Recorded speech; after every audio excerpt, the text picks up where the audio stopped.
আপনি যদি সারাক্ষণ চিন্তা করতে থাকেন, যদি ওই জিনিসটা থাকতো তাহলে আমি সুখী হতাম, যদি অমুক সমস্যাটা চলে যেত, ওই মানুষটা আমার জীবন দুর্বিষহ করে তুলেছে, যদি সে একটা বাসের ধাক্কা খেত আমার জীবনটা কত ভালো হয়ে যেত।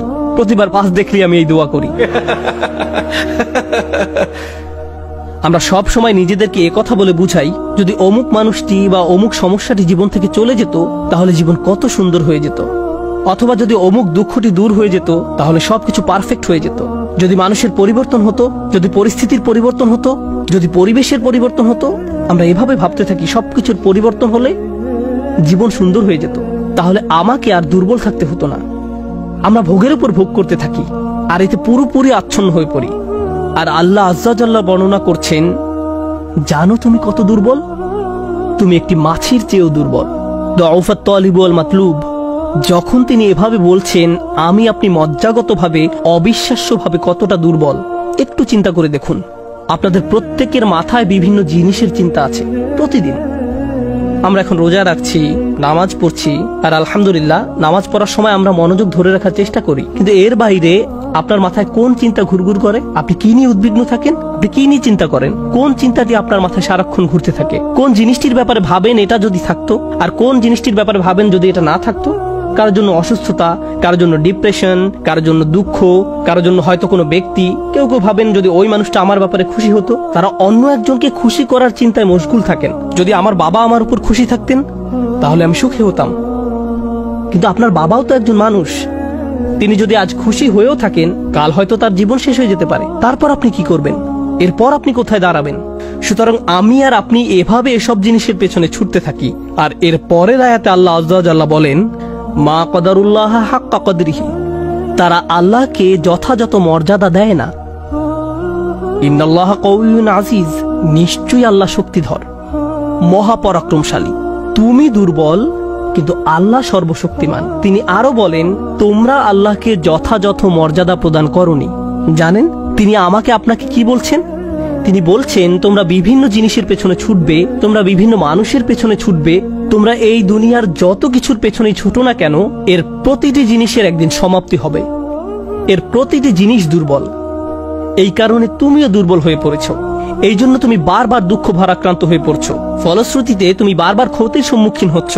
কিন্তু শেষবারের মতো যখন তুমি এই সিদ্ধান্ত গ্রহণ করবে, তোমার যত চাওয়া পাওয়া আছে তার মাঝে সবচেয়ে বড় চাওয়া পাওয়া হলো তোমার মালিককে খুশি করা, যখন তুমি সবকিছুর উপরে আল্লাহর সন্তুষ্টিকে প্রাধান্য দাও, যখন তুমি সত্যিকার অর্থে তোমার অন্তর থেকে এটা করতে পারবে, একমাত্র তখনই, যেহেতু তিনি শক্তিধর। জানেন আল্লাহ এইমাত্র আমাদের শেখালেন, যখন তুমি দুর্বল কাউকে পেতে চাও তখন তুমিও দুর্বল হয়ে পড়ো, কিন্তু তুমি যদি আল্লাহকে চাও যিনি শক্তিধর এবং মহাপরাক্রমশালী, তাহলে এটা তোমাকে কেমন করে তুলবে? এটা তোমাকেও শক্তিশালী করে তুলবে। আর যখন তুমি শক্তিশালী হয়ে উঠবে, জীবনে বিভিন্ন জিনিস আসবে যাবে, কিন্তু তোমার শক্তিমত্তার কোনো কমতি হবে না। যে জিনিসের পেছনে তুমি ছুটছো তা ভেঙে পড়ার কারণে তখন তুমি আর ভেঙে পড়বে না, কারণ তুমি দুনিয়ার এসব তুচ্ছ জিনিসের চেয়েও অনেক অনেক উচ্চ একজনের সন্তুষ্টির অন্বেষণ করছো। আমি বলছি না যে আপনি এই দুনিয়ার কোনো কিছু চাইতে পারবেন না, কিন্তু আয়াতটি আমাদেরকে একটি ব্যাপারে শিক্ষা দিচ্ছে। আমরা যখন এসব পার্থিব বিষয় কামনা করব, আমরা বুঝবো যে এগুলো দুর্বল। পার্থিব এসব বিষয় জীবনে আসবে যাবে, কিন্তু আমরা কখনো আল্লাহকে হারাতে পারবো না। লক্ষ্য করুন, মানব জাতির ব্যর্থতা হলো যখন তারা পার্থিব কোনো জিনিস পেতে ব্যর্থ হয়, তারা আল্লাহকে ভুলে যায়। তাদের চাওয়া পাওয়ার জিনিসটি না পেলে তারা নামাজ পড়া ছেড়ে দেয়। তারা যা চায় তা যদি না পায়, তারা এভাবে বলে, এভাবে দোয়া করার অর্থ কি? তারা যখন তাদের আকাঙ্ক্ষার বস্তুটি পায় না, তখন দুঃখ হতাশা একেবারে ভেঙে পড়ে এবং বলে, আমি তো আল্লাহর সাথে কথা বলার শক্তিও পাচ্ছি না। এমনটি ঘটার কারণ হলো, সমস্যায় পড়ার পূর্বে আল্লাহর সাথে তাদের বন্ধন শক্তিশালী হয়ে ওঠেনি। যদি সে বন্ধনটি আগে থেকেই বর্তমান থাকতো, যেমন মূল যদি শক্তভাবে গাঁথা থাকে, তাহলে ঝড় এলে এদিক ওদিক দুলতে থাকে, সম্পূর্ণ ভেঙে পড়ে না, মূলের উপর দাঁড়িয়ে থাকতো। আর ঝড় চলে গেলে আবার ফল দেয়া শুরু করতো। এরকম একটা উপমার কথা কোরআনে অন্যত্র এসেছে, আসলুহা সাবিত ওয়া ফারউহা ফিস সামা। লা ইলাহা ইল্লাল্লাহ হলো এমন একটা বৃক্ষের মতো যার শেকড় মাটিতে এবং শাখা আকাশে উত্থিত। এটাই ঈমানের শক্তি। এই আধ্যাত্মিক শক্তির ধারণাটি আরো পরিষ্কার করার জন্য আমি আপনাদের নিকট একটা উদাহরণ পেশ করব। শক্তিকে আমরা বিভিন্ন জিনিসের সাথে সংযুক্ত করি। আমি বহু বছর আগে একটা ঘটনা নিয়ে কথা বলছিলাম, কিন্তু এখন এটি আমাকে অনুপ্রাণিত করে। যুক্তরাষ্ট্রের নিউ অরলিন্স অঙ্গরাজ্যের একটা পরিবারের একটা ঘটনা। পরিবারটা ছিল অনেক ধনী, তাদের গাড়ি ডিলারশিপের ব্যবসা ছিল। তাদের দোকান ছিল একেবারে সমুদ্র সৈকতের পাশে। তারা দামি দামি গাড়ি আমদানি করত এবং বিক্রি করত। এরপর হ্যারিকেন ক্যাটরিনা আঘাত হানল।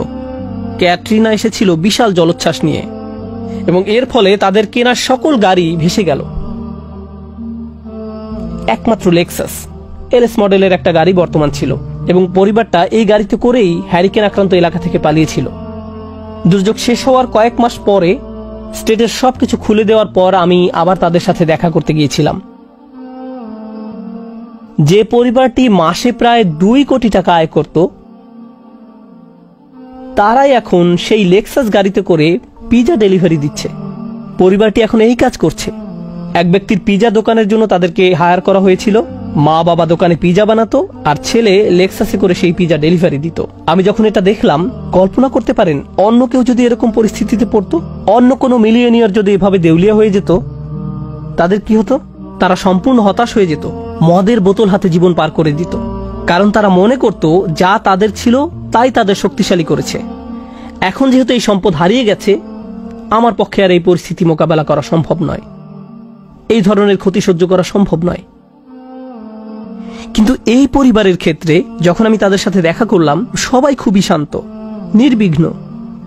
বাবার অনেক বয়স হয়েছিল। এই রকম বয়সে এমন ক্ষতির সম্মুখীন হলে মানুষ হার্ট অ্যাটাক করে, উচ্চ রক্তচাপে ভোগে, কিন্তু এই মানুষটা সম্পূর্ণ শান্ত। তো আমি তাকে জিজ্ঞেস করলাম, কিভাবে এটা সম্ভব? আমি এমনকি আমার প্রশ্ন করাও শেষ করতে পারিনি। আমি শুধু বললাম, কিভাবে? তিনি হেসে উঠলেন।